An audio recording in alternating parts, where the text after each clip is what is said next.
ជំរាបសួរអ្នកគ្រូនិងមិត្តសិក្សានិងអ្នកទស្សនាទាំងអស់គ្នាថ្ងៃនេះដែរខ្ញុំមកសិក្សារឿងកូលីកំណានប្រភពរឿងកូលីកំណានជារឿងប្រឡំលោកបែបមនោគមវិជ្ជាដែលឆ្លុះបញ្ចាំងពីតថភាពសង្គមខ្មែរពីរគឺបារាំងនិងជប៉ុនរឿងនេះមានប្រភពនៅក្នុងប្រទេសកម្ពុជាពីព្រោះដំណើររឿងប្រព្រឹត្តទៅក្នុងឃុំគប់ចំបក់ស្រុកកណ្ដាលស្ទឹងខេត្តកណ្ដាលភេទអក្សរសិល្ប៍ទំនើបដែលមានទស្សនៈជឿនលឿននិងមាននិន្នាការទៅតាមលទ្ធិសង្គមនិយម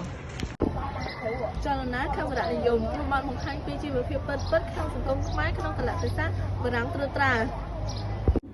សង្គមបរិយាកាសដំណើររឿងប្រព្រឹត្តទៅចាប់ពីមជ្ឈកាលព្រះបាទស៊ីសុវត្ថិមុនីវង្សចាប់ពីឆ្នាំ1927ដល់ឆ្នាំ1942សម័យកាលនោះប្រទេសកម្ពុជាស្ថិតក្រោមអាណានិគមបារាំងនិងជប៉ុនពីឆ្នាំ1935នៅឃុំគោកចំបស្រុកកណ្ដាលស្ទឹងមានការដកហូតងារជាមេឃុំដែលជាលោកមេឃុំកឹមដោយបន្តឲ្យពូផានជាអ្នកឡើងគ្រប់គ្រងតំណែងជំនួសវិញព្រោះពូផានជាអ្នកមានទ្រព្យសម្បត្តិស្លូកស្ដំពូកែទេពន្ធដា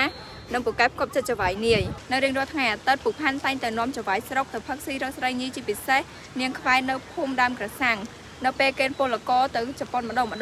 ពូផានទទួលបានប្រាក់កាសនិងសកលជាច្រើនក្នុងរយៈពេលធ្វើការអស់5ឆ្នាំក៏ទទួលបានពានរហូតដល់ទៅ2ណៃអេលឹមជាកូនប្រុសរបស់តាងាយមកត្រូវបានមេឃុំផាន់កេណ្ឌឲ្យទៅធ្វើប្រលានយន្តហោះនៅឯពោធិ៍ចិនតុងទោះបីនៅសល់រយៈពេលជាង1ខែទេគេត្រូវរៀបការក៏ដោយព្រោះមេឃុំផាន់សម្លឹងឃើញ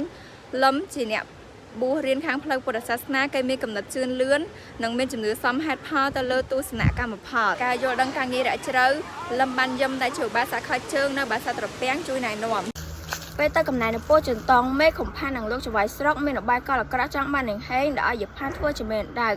ការនេះមិនបានសម្រេចមេឃុំផានក៏ប្រើវិធីគំរាមកំហែងដោយថានឹងឲ្យប៉ូលីសមកចាប់នាងហេងយល់ការមិនស្រួលពូស្វ័យមីងពតក៏នាំនាងហេងទៅលាក់ខ្លួននៅផ្ទះតាងាយយាយមកក៏ដាច់ចិត្តនាំអនាគតកូនប្រសារត់ទៅលក់អង្គនៅភ្នំពេញរងចាំថ្ងៃលឹមត្រឡប់មកវិញរៀបការតែម្ដងជាអកុសលពេលកងទ័ពអាមេរិកមកទម្លាក់គ្រាប់បាយលើមូលដ្ឋានទ័ពជប៉ុនជាពិសេសត្រង់ចិត្តដេអូណាឡោម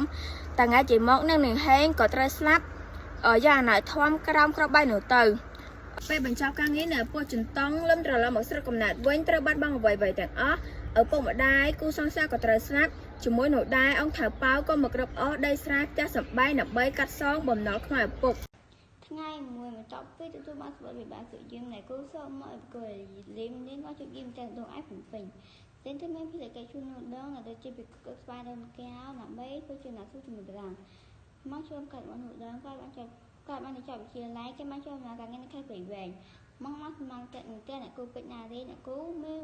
បងប្អូនស្រីជីដូនមួយឈ្មោះអ្នកគូកោរួអ្នកបងអ្នកគូកោរួបាននាំគ្នាទៅកំសាន្តតាមមេខ្សែហើយបានជួយចិត្តខ្លាំងគ្នាស្មោះ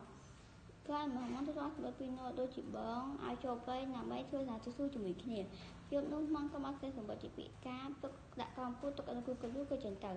ឆ្នាំ1954សន្តិសិទ្ធិបានបង្ខំឲ្យបារាំងប្រគល់ឯករាជ្យឲ្យប្រទេសទាំង3នៅឥណ្ឌូចិនក្រោយពីបានឯករាជ្យស្រុកក៏បានឯករាជ្យក៏ត្រឡប់មកពីភូមិកំណើតវិញជាមួយអ្នកតស៊ូឯទៀតចំណែកមើលក៏បានពិការដៃម្ខាងក្នុងពេលការតស៊ូហើយក៏បានសុខចិត្តរស់នៅក្នុងបង្កើត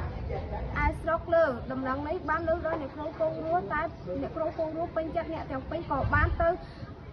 តែរក្សាភក្តីភាពជាមួយគ្នារហូតហើយមើលក៏បានកំណត់ពេលវេលាផ្ដាំមកអ្នកគ្រូគង់រស់ដើម្បីទៅរៀបចំត្រនំសុភមង្គលជាមួយគ្នាតទៅទៀត